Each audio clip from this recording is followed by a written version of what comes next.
السلام عليكم ورحمة الله وبركاته. الحمد لله نحمده ونستعينه ونستغفره ونعوذ بالله من شرور أنفسنا ومن سيئات أعمالنا. أشهد أن لا إله إلا الله وحده لا شريك له وأشهد أن سيدنا محمدا عبده ورسوله. رب اشرح لي صدري ويسر لي أمري واحلل عقدة من لساني يفقه قولي. سبحانك لا علم لنا إلا ما علمتنا إنك أنت العليم الحكيم. ولا حول ولا قوة إلا بالله العلي العظيم. Sampai muka surat berapa? 259. Bawah sekali. Bismillahirrahmanirrahim. Sambungan dalam kitab kita 259. Abu Zar radhiyallahu an berkata, Rasulullah sallallahu alaihi wasallam bersabda, "Lau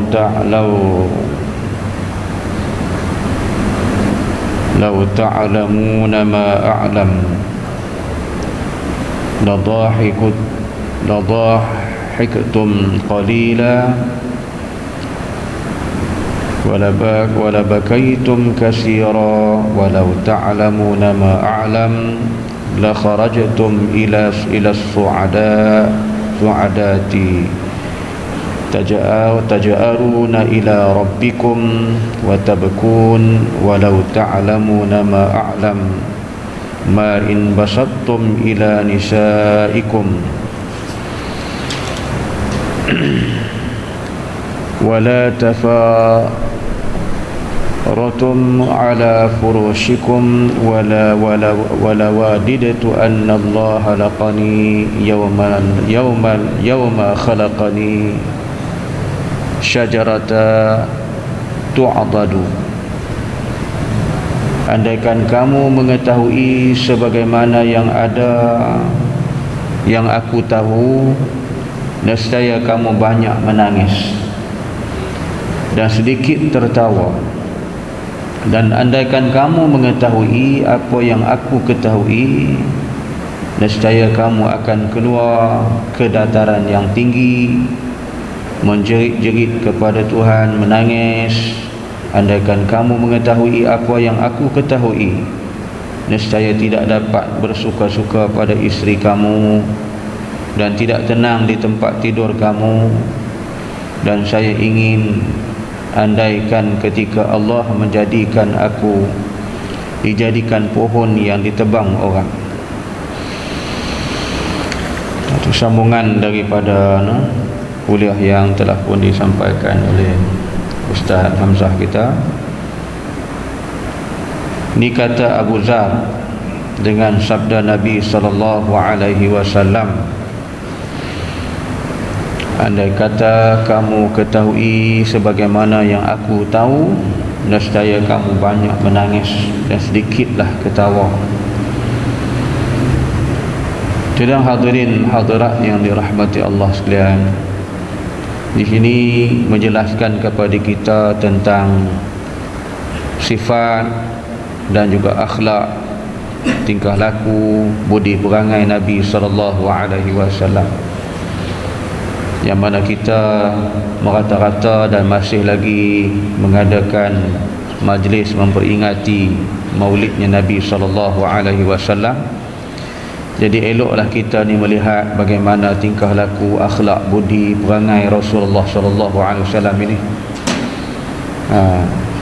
Jadi dalam hidup Rasulullah ni tuan-tuan, bila kita baca balik sejarah Nabi daripada kecil sampailah Rasulullah wafat, maka kita lihat akhlak yang terpuji, seorang pemimpin yang teragung di dunia dan akhirat, seorang hamba Allah yang mulia dengan akhlak-akhlak yang terpuji.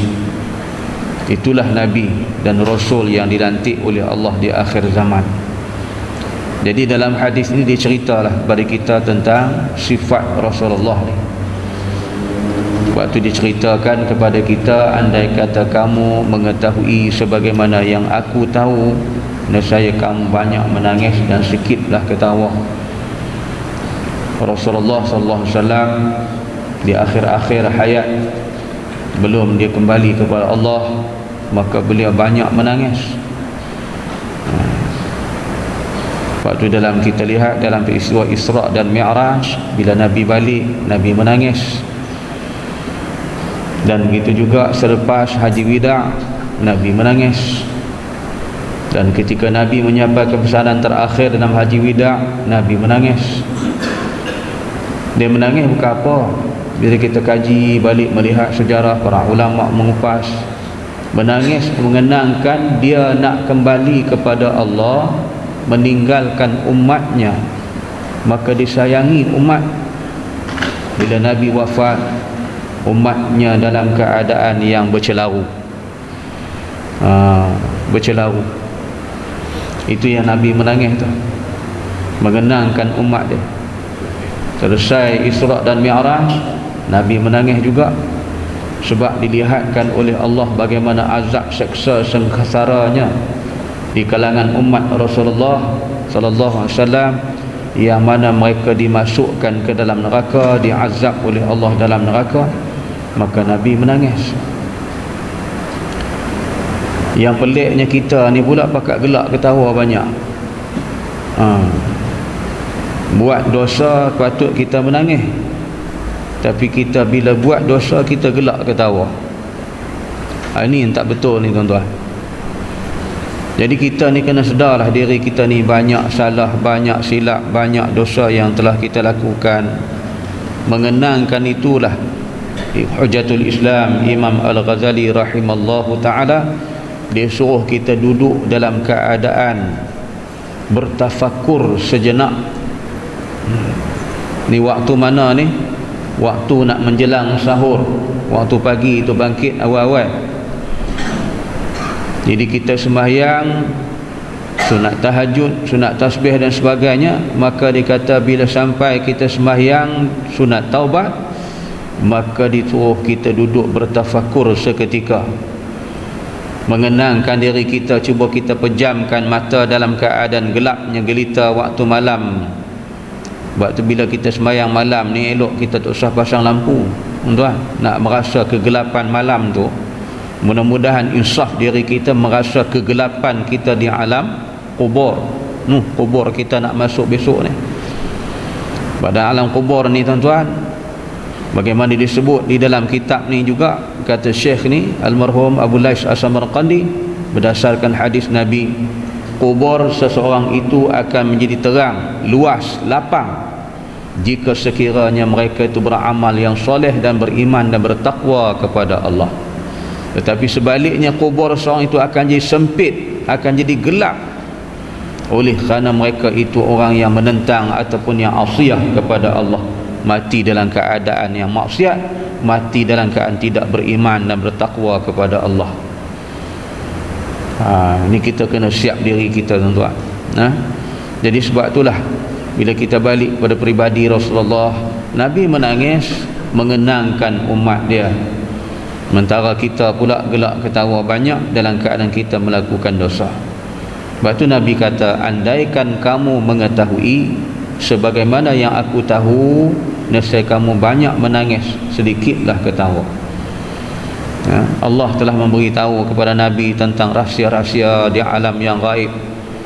Sebab tu hadis-hadis banyak ditinggalkan kepada kita, menceritakan tentang hari kebangkitan, tentang hari di Yaumul Mahsyar, tentang hari di alam kubur, tentang hari yang kita akan dimatikan oleh Allah, dipisahkan roh dengan jasad. Maka ketika inilah yang kita lihat Nabi banyak menangis.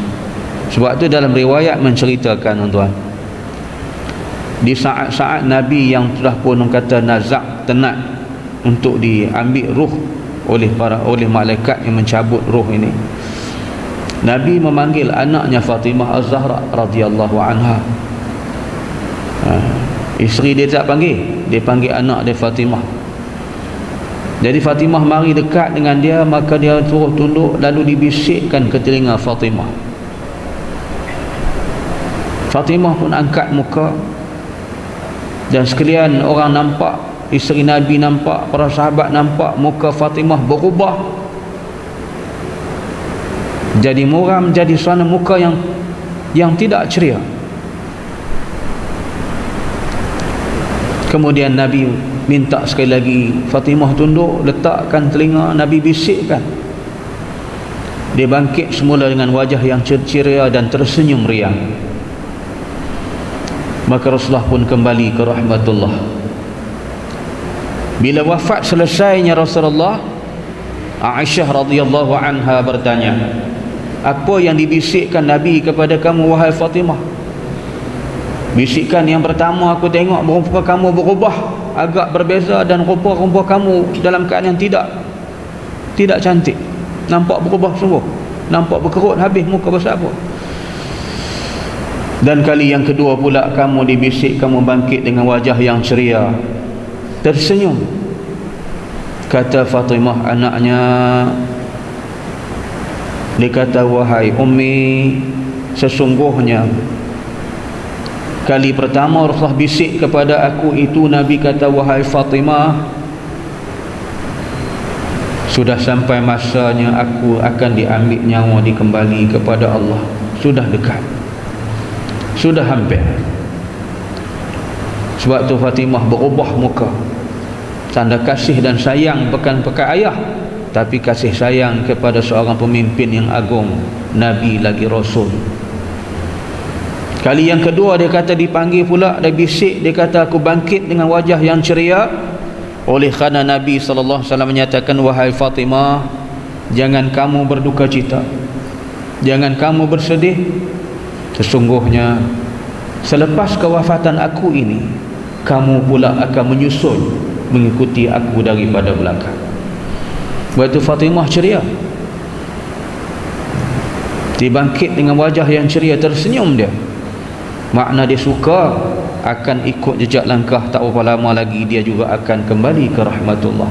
Memang betul apa yang dikatakan Nabi di atas perkara yang benar. Nabi tak pernah bercakap yang bohong. Nabi tidak pernah bercakap perkara-perkara yang tidak baik atau perkara yang lara.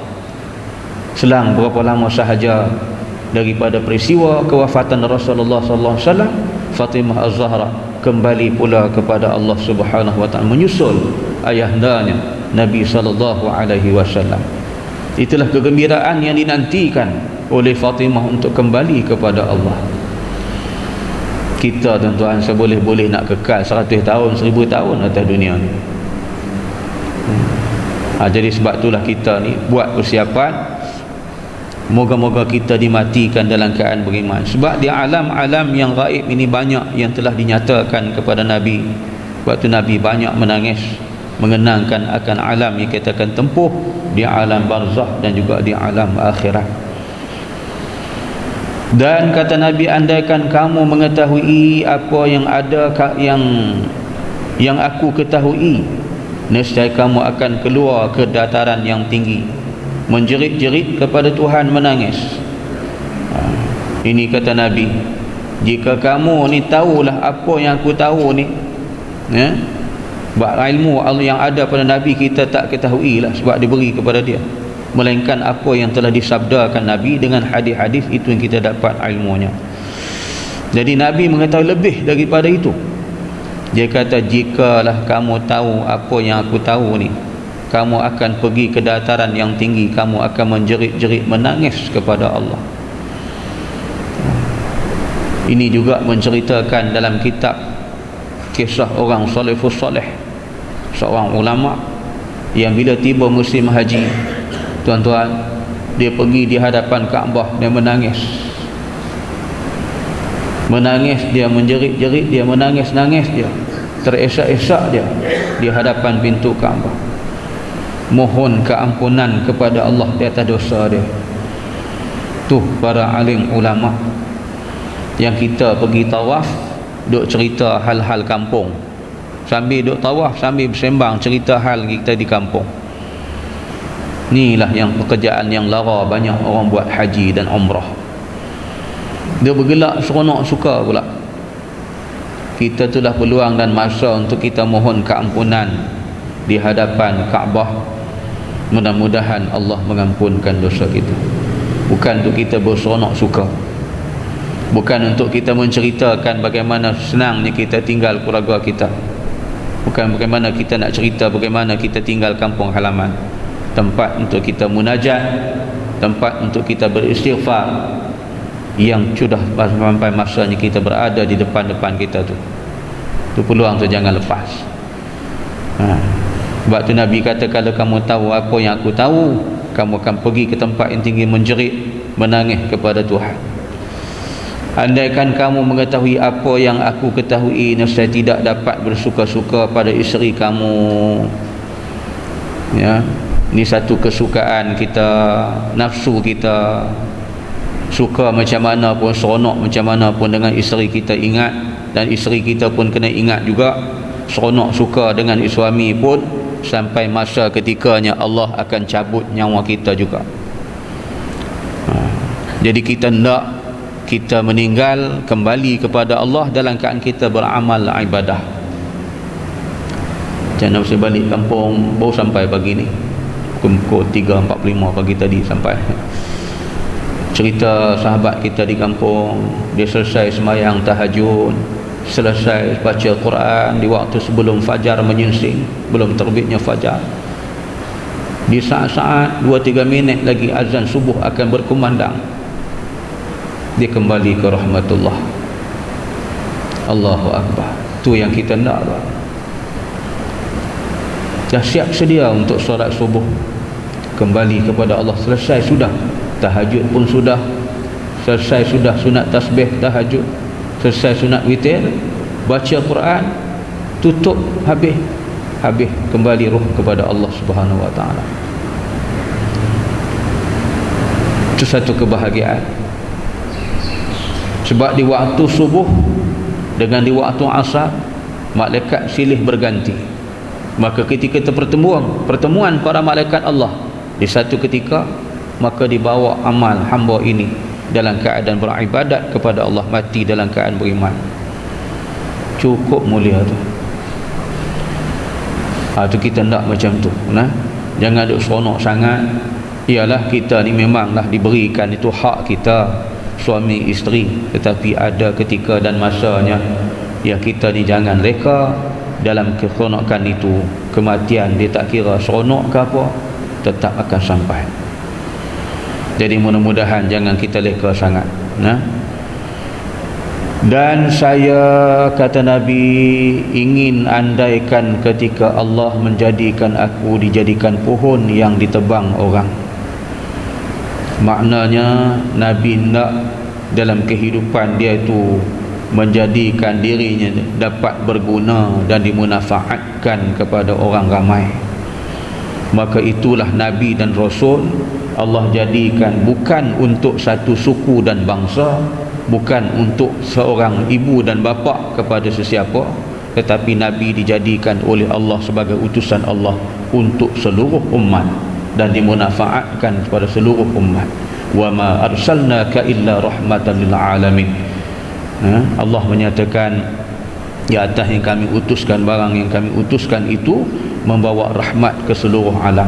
Nabi bukan takat manusia, tapi seluruh alam, termasuk jin, makhluk-makhluk yang lain. Rahmat di atas utusnya Nabi dan Rasul tadi. Kemudian Yunus meriwayatkan daripada Al-Hasan Al-Basri yang berkata, seorang mukmin tiap pagi dan petang ia sedih memikirkan hari kemudian. Dan Al-Hasan sendiri selalu nampak bagaikan orang baru menguburkan ibunya. Al-Auza'i ketika menafsirkan ayat, iaitu ayat mengapakah suratan amal ini tidak meninggalkan yang kecil maupun yang besar, melainkan dicatatnya, yang kecil senyum dan yang besar gelak ketawa. Ini kata pula Yunus meriwayat daripada Hasan Al-Basri, tuan-tuan ya. Seorang hakim tiap pagi dan petang dia sedih memikirkan hari kemudian. Jadi orang-orang para salafus soleh, orang para alim ulama ni tuan-tuan, mereka banyak bertafakur mengenangkan hari-hari inilah. Hari saat yang kita akan kembali kepada Allah.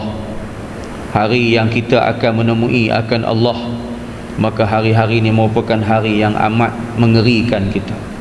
Mati itu sakit, tuan-tuan.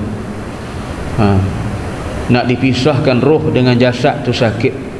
Rasulullah SAW terasa dia, dan malaikat pun dalam keadaan nak menjemput tu pun dengan penuh hormat dan takzimnya. Maka dia kata, jalankan wahai malakul maut perintah Allah. Maka dia ambil nyawa Rasulullah.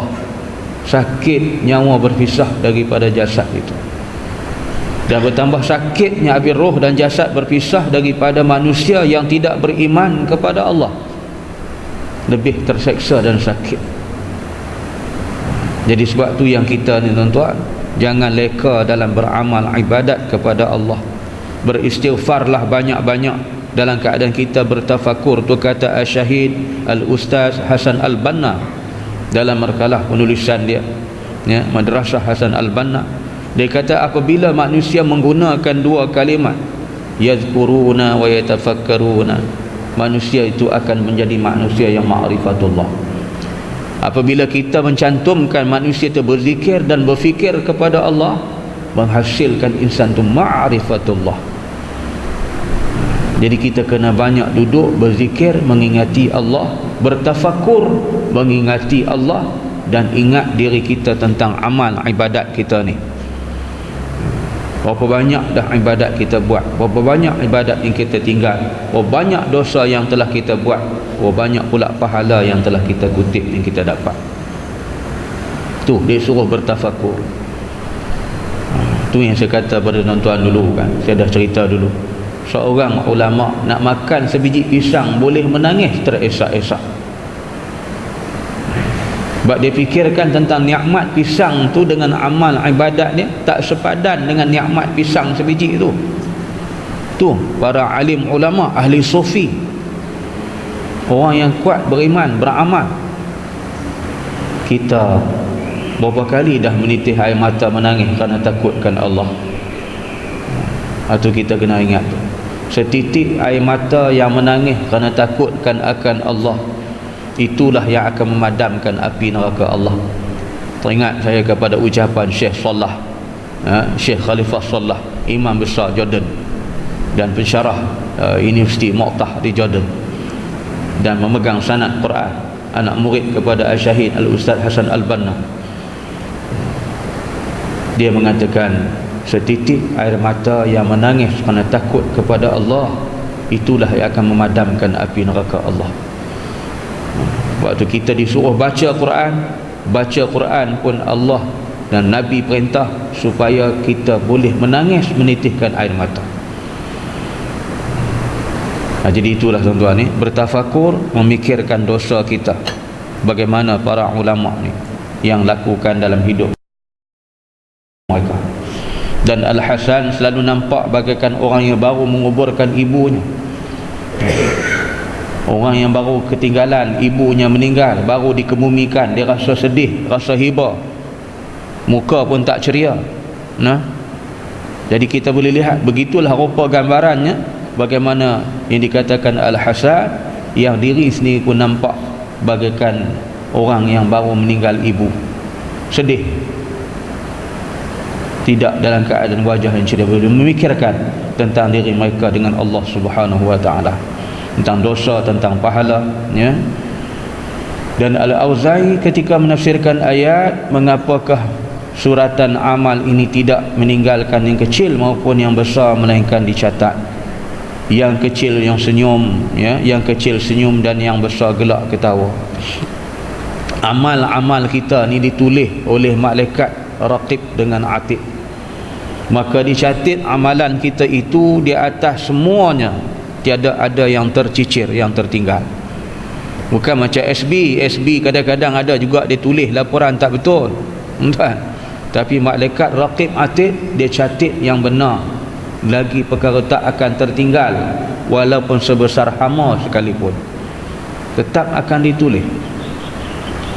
Kita nak lari ke mana? Waktu dalam surah At-Takawir Allah kata wa izas suhufu nusyirat, dan apabila dibuka catatan amal kamu tu, menyedarilah hari itu wa idza suhufu nusyirat, menyadarilah akan diri kamu tu bila dibuka catatan suhuf, catatan kertas lambaran yang ditulis amal kita. Jadi masa itulah kita akan tahu, sedar diri kita ni siapa, duduk di mana, dan bagaimana keadaan diri kita. Jadi itulah nak sampai pada hari yang demikian, maka kita kena duduk banyak bertafakur, banyak berzikir kepada Allah. Di samping kita buat kerja harian-harian kita, jangan kita lupa kepada Allah. Amal ibadat kita, sembahyang tepati pada waktunya, jangan sembahyang lewat. Mana sembahyang yang tertinggal kita qada. Ini bulan puasa kita sibuk nak qada, dah jadi satu trend lah. Dibaca kitab mana tak tahu. Mari bulan puasa orang semayang tarawih, dia tak semayang tarawih, duk semayang qada di belakang. Pasal apa bulan lain kita tak buat? Ni persoalannya. Baca kitab mana, belajar dengan guru mana macam tu. Hari-hari kena buat semayang qada, bukan disuruh buat pada bulan puasa je. Jadi ni kita hak mana tertinggal kita kena qada balik. Hutang wajib kena bayar dengan Allah Ta'ala. Dan puasa-puasa kita kutip balik. Hak mana yang tertinggal kita kena bayar balik. Hak yang mana tak mampu, mungkin dah tak boleh nak bayar pun, kita kena usaha balik. Buat mana yang tak terbayar kena bayar balik fidyah. Hak kena bayar fidyah kena fidyah. Ni kena kira balik. Jadi mudah-mudahan kita bertafakur, memikirkan hari yang kita akan mati, dan ingat semua catatan amal kita dicatat, walaupun sebesar hama, sebesar zarah sekalipun. Wallahu a'lam. Jadi sekadar tu, insya-Allah nanti disambung besok Hamzah kita. Subhanakallahumma wa bihamdik, asyhadu an la ilaha illa anta, astaghfiruka wa atubu ilaik. Bismillahirrahmanirrahim. Wal 'asr, innal insana lafi khusr illa alladhina amanu wa 'amilus salihat wa tawassaw bil haqqi wa tawassaw bis sabr. Shadaqallahul 'azim. Assalamu alaikum warahmatullahi wabarakatuh.